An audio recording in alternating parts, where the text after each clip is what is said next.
Alors, on se retrouve pour la partie escalade de privilèges SUID, les fameux SUID bits. Ok, on va voir toutes les techniques et essayer de nous comprendre un peu mieux. Alors, une grande partie des privilèges Linux en fait repose sur le contrôle des interactions entre les utilisateurs et les fichiers. Hein, on appelle ça les autorisations. Vous savez maintenant que les fichiers peuvent avoir des autorisations de lecture, d'écriture et d'exécution. Hein. Ceux-ci sont donnés aux utilisateurs dans le cadre de leur niveau de privilège. Cela change avec le SUID et le SGID. Hein. Donc on a quoi? On a le Set User Identification et le Set Group Identification. Littéralement, hein, identification par utilisateur et identification par groupe. Ceux-ci permettent d'exécuter des fichiers avec le niveau d'autorisation du propriétaire du fichier ou du propriétaire du groupe, respectivement.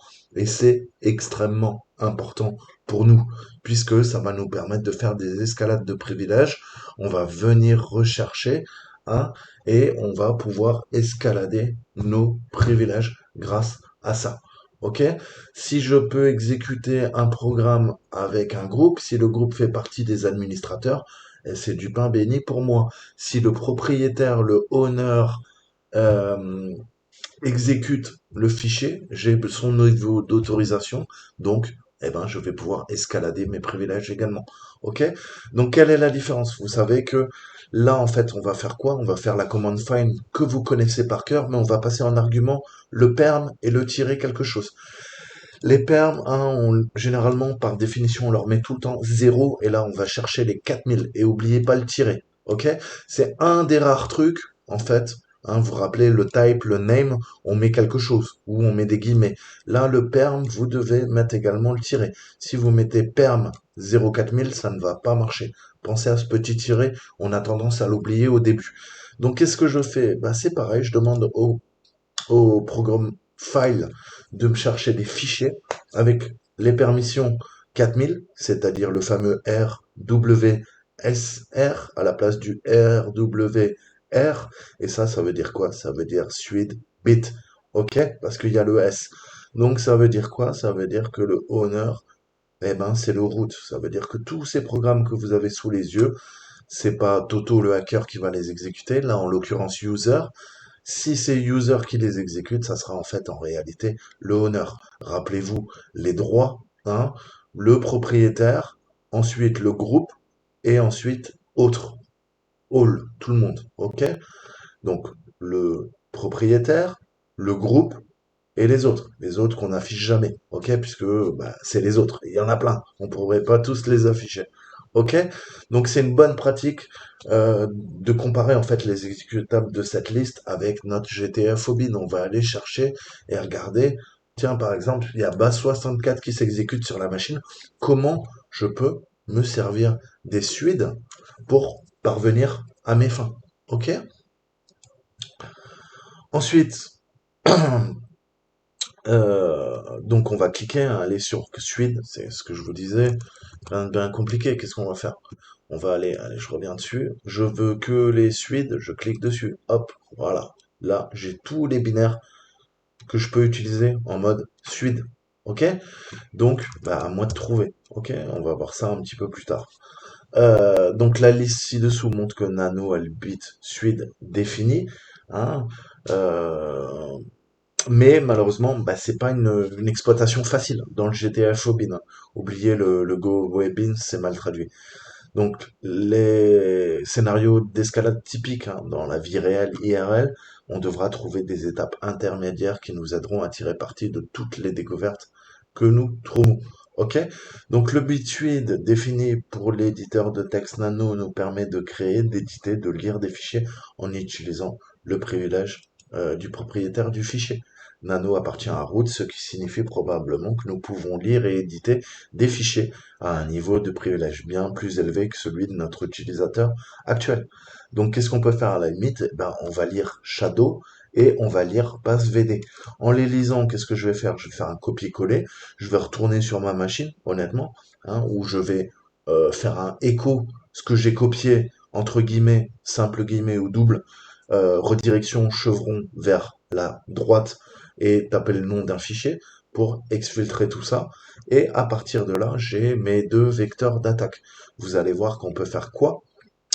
Eh ben, je peux récupérer le fichier Shadow. Hein, vous vous rappelez, dans Shadow, on a tous nos utilisateurs. Dans PassVD, ça liste aussi également les utilisateurs. Et Shadow, l'avantage, c'est qu'on a les hash, hein, les mots de passe sous forme de hash. Et après, avec John l'éventreur, si on a exfiltré ces deux fichiers dans des fichiers texte, je peux utiliser la commande unshadow avec le passvd et le shadow.txt. Hein, on a besoin des deux. Et je concatène tout ça. Je lui dis, bah écoute, tu mets ça dans un fichier final qui s'appelle password. Et cette opération va me permettre quoi? Eh ben, va me permettre via John l'éventreur de pouvoir attaquer le password.txt. Alors que je ne pourrais pas le faire sans unshadow, sans le programme unshadow, directement sur passvd ou shadow.txt. On doit passer pour unshadow. Ok? Vous savez que certains cas, John est pas capable de craquer. Hein, ou la dernière fois, on a vu GPG to John. Et ben, ça me permet de convertir un fichier GPG au format que John pourra attaquer. On avait vu encore avant, on a SSH to John. Ok?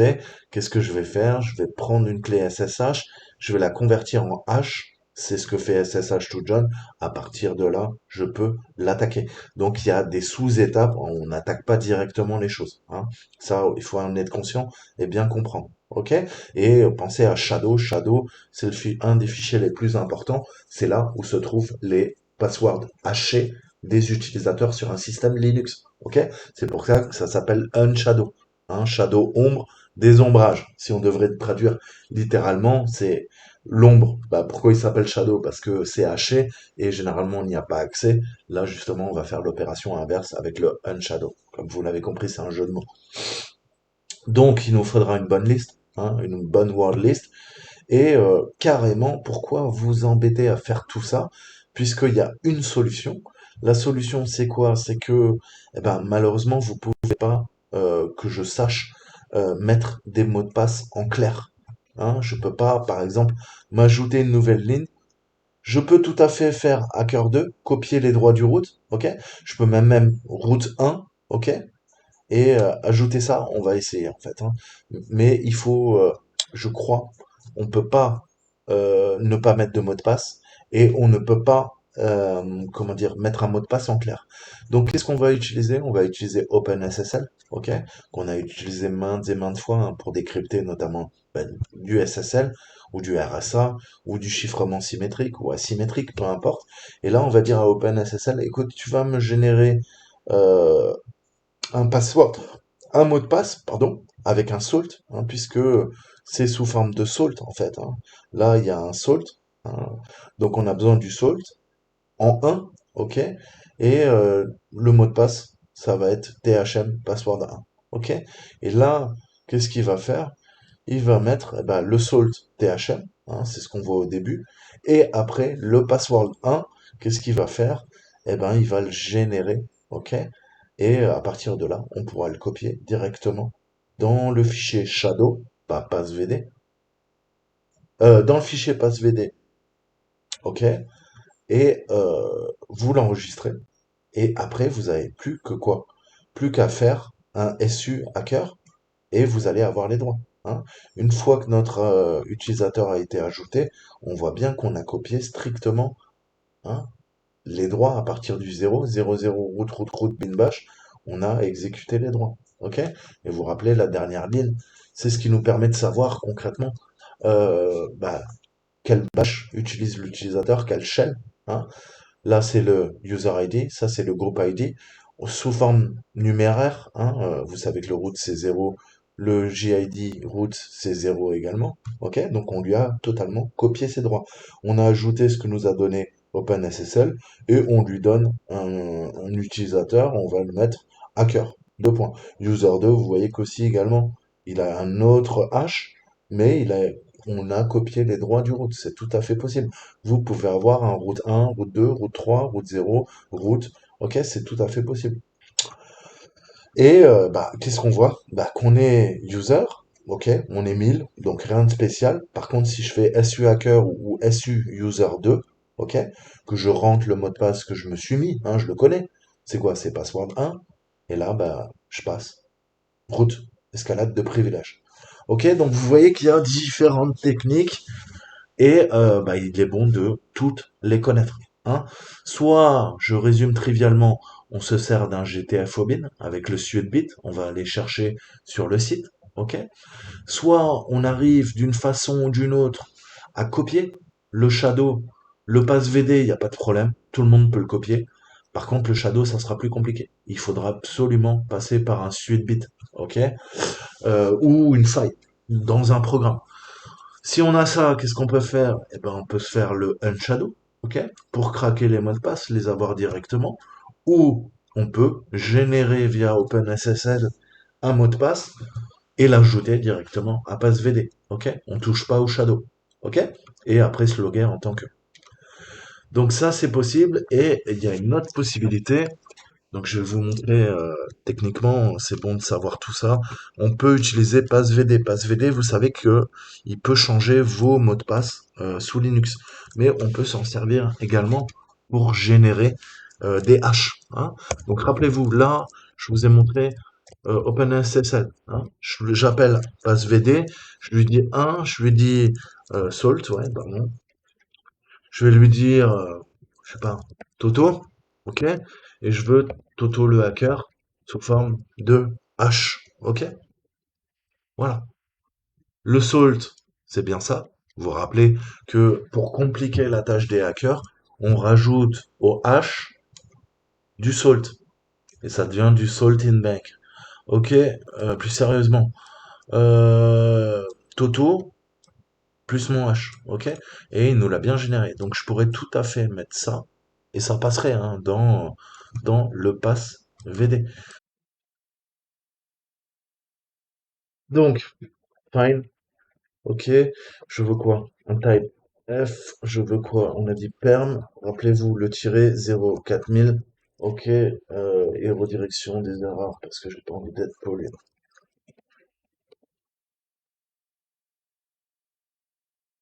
Ok, donc on a tous ces programmes qui nous servent, ok? Honnêtement, j'ai déjà cherché la GTF Obit, ok? Le plus utile là-dedans, dans cette liste, hein, si on cherche, c'est notre fameux BS64, ok? Qu'est-ce que ça nous dit techniquement? S'il veut bien le traduire, il veut pas, il veut pas, il veut pas. Bon, bref, quand un binaire a le bit suid défini, ok, en fait, il ne va pas abandonner les privilèges élevés. Et on peut utiliser cette technique pour accéder au système. Techniquement, on appelle ça une suite backdoor. Hein. Si on accède au fichier, qu'on escalade ou qu'on maintient nos privilèges, eh ben, on se sert de cette porte dérobée suite. Ok? Donc, elle est utilisée hein, via un sh-p, mais vous pouvez oublier le p comme argument hein, sur des systèmes comme Debian. Et en grosso modo, ça permet de lancer pas bash, mais plutôt sh, hein, avec des privilèges suite. Ok? Donc, c'est à nous de voir. Mais là, on va faire beaucoup, beaucoup, beaucoup plus simple. Ok? Là, dans cet exemple, il nous dit, oui, cet exemple crée une copie du suite hein, en local, du binaire, et va l'exécuter avec des privilèges élevés. Vous pouvez interagir avec un binaire existant hein, au niveau du suite avec la première commande et lancer le programme avec le chemin original hein, par défaut. Mais ça, c'est cool. Mais je vous ai dit, c'est bien d'avoir la soluce, mais c'est bien aussi de comprendre comment ça fonctionne. Parce qu'en fait, nous, on n'a pas besoin de ça. Hein, qu'est-ce que je vais faire? Là, ça déclare quoi? Ça déclare une variable. La variable, elle s'appelle lFile. OK? En majuscule. Et fichier à lire. OK? Et ensuite, qu'est-ce que je fais? Ben, je vais lancer base64. OK? Je lui passe en argument quoi? Ben, une chaîne de caractères. Je pipe à nouveau en base64 et je lui demande de decode. OK? Et vous allez voir que ça marche parfaitement. Donc, qu'est-ce que je lui fais? Je fais Toto, c'est ma variable. Et je lui dis quoi? Bah écoute, Toto, c'est en fait le fichier etc shadow. Ok? Très sensible. Très très sensible. Ok? Et là maintenant, je lui dis, bah écoute, tu vois, là, base 64, bah en fait, Toto, hein, Toto t'aime bien. il y a la variable. Oui, donc c'est une variable. Donc dollar, excusez-moi, je fatigue. Et on pipe à nouveau. Et là, on lui dit, bah écoute, cette chaîne de caractères, tu vas nous la décoder. Et vous allez voir qu'au lieu de la décoder, hein, c'est une technique de LOL base, on va détourner les fonctions. Et en fait, bah, il nous permet de lire un fichier auquel on n'est pas autorisé. Et là, ça craint parce qu'on récupère les hash, ok, des utilisateurs. On voit un Jerry Conway, on voit un user2, on voit un Karen, etc., etc. Donc vous avez bien compris que c'est extrêmement sensible. Ok? Donc vous voyez comment on peut détourner les fonctions, hein, et accéder au fichier shadow. Donc c'est super, super, super, super sensible. Donc là, qu'est-ce qu'on a? On a notre fichier, hein, je vais demander quoi? Le fichier shadow. Vous l'avez bien compris.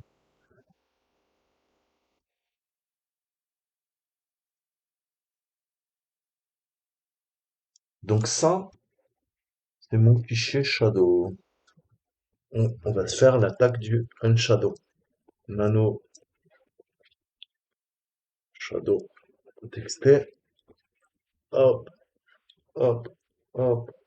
Nickel. Et nano passvd.txt. Je retourne là-dessus. Là, j'ai juste à faire un quoi? Un 4etc passvd, parce que celui-là, il est en lecture seul pour tout le monde. OK? Et qu'est-ce que va faire Unshadow? Bah, il va comparer les deux fichiers et concaténer tout ça et nous permettre bah, de craquer le bazar.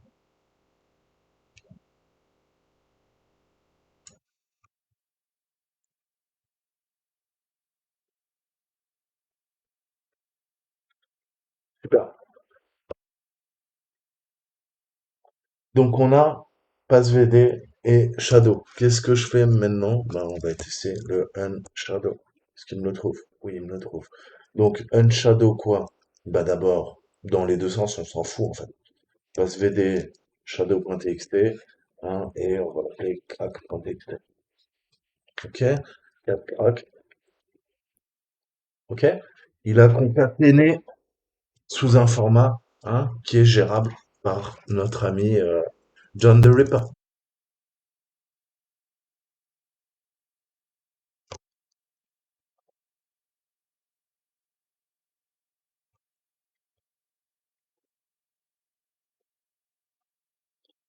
Ok, donc là j'ai réécrit, hein, comme vous l'avez compris, on récupère que ceux qui nous intéressent. Ok, pause VT, je relance mon attaque.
Ok, donc il nous les a trouvés. Password 1 pour Karen, password 1 pour user 2, test 1, 2, 3. Pour Jerry Conway. Ok, donc une fois qu'il l'a craqué, vous voyez que vous pouvez faire un John Crack, hein. Il vous affiche le résultat comme ça, il le retente. Si jamais vous avez, ça peut arriver, le show qui ne marche pas. Des fois, le show ne marche pas. Il vous dit toujours free left, ok?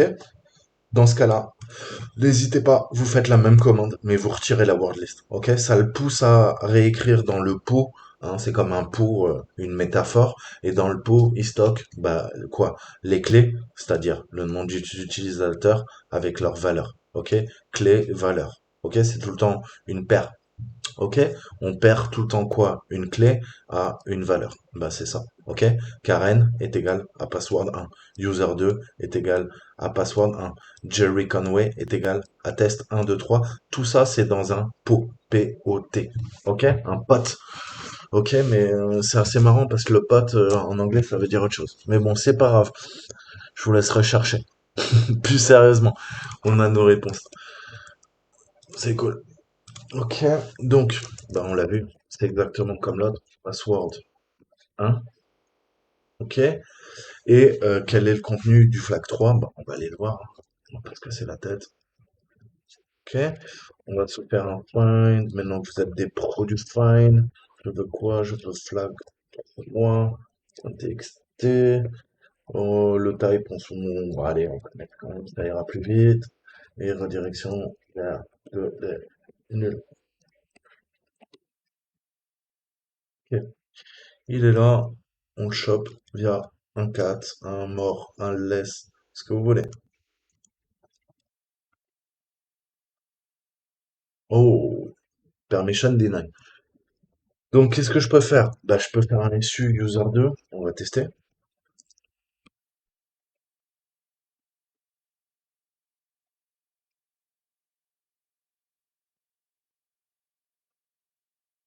Toujours pas le droit.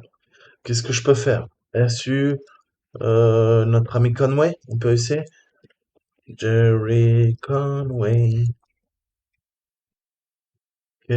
Et lui, son password, on a dit, pardon, c'est sur ma machine, c'est test 1, 2, 3.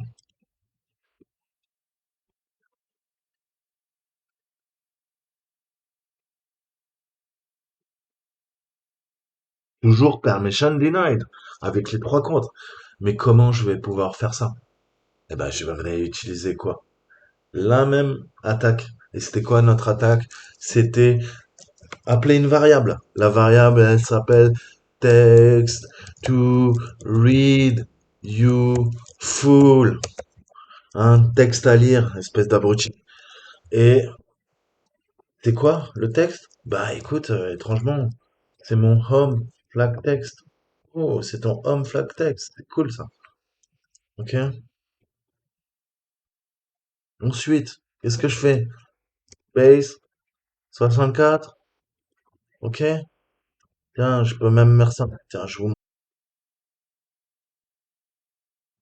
Ok. Voilà comment on abuse des suites bits pour lire des fichiers auxquels on n'est pas autorisé pour pouvoir faire notre escalade de privilèges. Donc toutes ces techniques, hein, encore une fois, faudra les apprendre par cœur et être à l'aise avec tout ça, ok?